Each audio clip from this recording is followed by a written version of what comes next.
வணக்கம் குழந்தைகளே. நம்ம இன்று ஆத்திச்சுடி கதைகள் இருக்கிறத பார்க்க போகிறோம். சரியா? படிக்க போகிறோம். ஆத்திச்சுடி கதைகளை படிக்க போகிறோம்.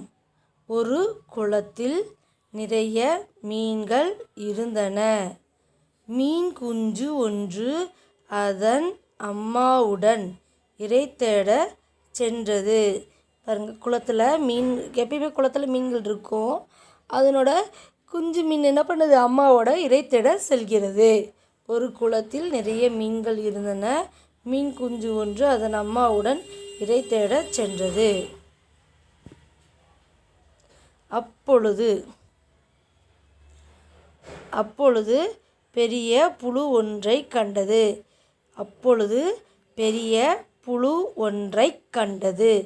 ஆஹா, நல்ல உணவு கிடைத்து விட்டது. என்ன பண்ணுது? அந்த குட்டி மீன் பார்க்குது, ஒரு பெரிய புழுவை பார்க்குது. ஆகா, நல்ல உணவு கிடைத்து விட்டது. அம்மா, நான் இதை பிடிக்கட்டுமா என்று அம்மாவை கேட்டது மீன் குஞ்சு. என்ன கேட்குது? ஆகா, நல்ல உணவு கிடைத்து விட்டது. அம்மா, நான் இதை பிடிக்கட்டுமா என்று அம்மாவை கேட்டது மீன் குஞ்சு. அம்மா என்ன சொல்கிறாங்க? சற்று பொறு செல்லமே, இது போன்று புழுவை நான் இந்த குளத்தில் இதுவரை கண்டதில்லை. அந்த மாதிரி புழுவை அம்மா மீன் பார்த்ததே இல்லையாம். அருகே சென்று பார்ப்போம் வா என்று கூறியது அம்மா மீன். எதுக்கும் நம்ம கிட்ட போய் பார்க்கலாம், இந்த மாதிரி புழுவை நான் பார்த்ததில்ல, அருகில் போய் பார்க்கலாம் அப்படின்னு சொல்லுது. என்னன்னு சொல்லுது பாருங்கள். சற்று பொறு செல்லமே, இது போன்ற புழுவை நான் இந்த குளத்தில் இதுவரை கண்டதில்லை. அருகே சென்று பார்ப்போம் வா என்று கூறியது அம்மா மீன். புழுவின் அருகில் சென்று பார்த்தன. அந்த புழு எதிலோ மாட்டிக்கொண்டிருக்கிறது. அம்மா, அந்த மீன் குஞ்சு என்ன சொல்லுது? அம்மா, இந்த புழு எதுலேயோ மாட்டிக்கிட்டு இருக்கு அப்படிங்குது என்றது மீன் குஞ்சு. ஆமாம், இதுதான் தூண்டில். இதை கவனிக்காமல் பிடித்திருந்தால் நாம் இதில் மாட்டியிருப்போம் என்றது அம்மா மீன். அதன் பெயர் என்னவா? தூண்டில். நீங்கள் பார்த்தீங்களா? இதுதான் தூண்டில். புழு மாட்டிருக்கு. இதை போய் புழுன்னு நினச்சி நம்ம பிடிச்சோம்னா அந்த தூண்டில் நம்ம தொண்டையில் மாட்டிக்கும். அப்போ என்ன ஆகும்? நாமளும் மாட்டிக்கிட்டால் உடனே தூண்டில் போட்டவங்க எடுத்துருவாங்க. அப்போ மீன் மாட்டிக்கும் தானே. அதனால தான் அம்மா சொல்லுது, ஆமாம், இதுதான் தூண்டில். இதை கவனிக்காமல் பிடித்திருந்தால் நாம் இதில் மாட்டியிருப்போம் என்றது அம்மா மீன். அடுத்தது பாருங்கள். இனி உங்களைப் போலவே நானும் கவனமாக இருப்பேன் அம்மா என்றது மீன் குஞ்சு. மீன் குஞ்சு என்ன சொல்லுது? அம்மா, உங்களை மாதிரி நான் இனிமேல் கவனமாக இருப்பேன். புரிந்து கொண்ட மீன் குஞ்சுக்கு அம்மாவிடமிருந்து முத்தம் ஒன்று பரிசாக கிடைத்தது. என்ன கிடைக்கிது? முத்தம் ஒன்று பரிசாக கிடைத்தது. அப்போ இதுக்கு என்ன ஆத்திச்சுடி தெரியுமா? பெரியாரை துணைக்கொள். பெரியார்னா பெரியவரை, பெரியவங்களை சொல்கிறத நம்ம கேட்கணும். பெரியாரை துணைக்கொள். சரியா? இப்போ நம்ம மறுபடியும் ஒருக்கா இந்த பாடத்தை படிக்கலாம்.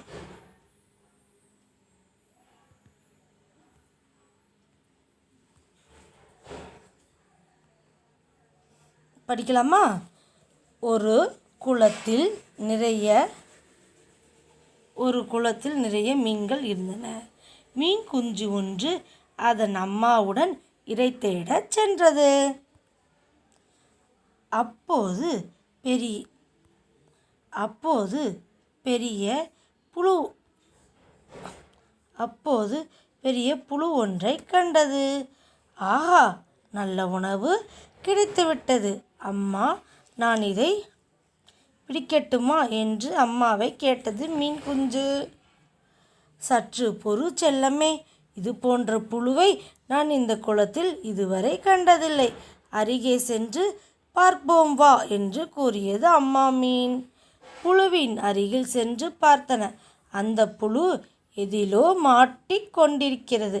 அம்மா என்றது மீன் குஞ்சு. ஆமாம், இதுதான் தூண்டில்.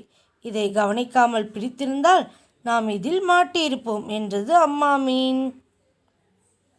இனி உங்களைப் போலவே நானும் கவனமாயிருப்பேன் அம்மா என்றது மீன் குஞ்சு.